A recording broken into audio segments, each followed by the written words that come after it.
സാധിക്കുന്നുണ്ട്. SKN പോകുന്ന വഴിക്ക് ഈ വഴിയിൽ ദേ ആ കാണുന്ന വലിയ മലയിൽ നിന്നും SKN ഒരു സുപ്രഭാതത്തിൽ പുലർച്ചെ 2 മണിക്ക് ഒരുമിച്ച് കിടന്നുറങ്ങിയ അച്ഛന്റെയും അമ്മയുടെയും മക്കളുടെയും ഒക്കെ മുകളിലേക്ക് ഈ പാറക്കല്ലും കല്ലും മണ്ണും ചെളിയും മരവും വന്ന് പതിച്ചത് എത്രത്തോളം ഭീകരമായിരിക്കുമെന്ന് ഓർക്കാൻ കൂടി കഴിയുന്നില്ല SKN. കാരണം ആ കാഴ്ചയാണ് SKN ഈ കാണുന്നത്.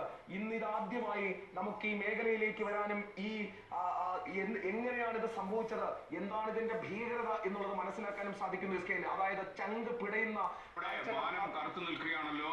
ഈ മഴ ചെറുതായി പെയ്തു തുടങ്ങിയെന്ന് ഞാൻ മനസ്സിലാക്കുന്നു. എത്ര തീവ്രമാണ് എനിക്കറിയാം. ഇവിടെ ഒരു ടൗൺ നിലനിന്നിരുന്നു എന്ന് വിശ്വസിക്കാൻ കഴിയുന്നില്ല. ഒരുപക്ഷെ ഈ മുണ്ടക്കൈ നഗരം മുഴുവൻ ഒലിച്ചുപോയ ഒരു സാഹചര്യം, എത്രയോ വീടുകൾ അപ്പാടെ ഒലിച്ചുപോയി, എത്രയോ മനുഷ്യർ ഒഴുകിപ്പോയി എന്ന് കൂടി നമ്മൾ മനസ്സിലാക്കുന്നു. ഇപ്പോൾ ഈ മഴ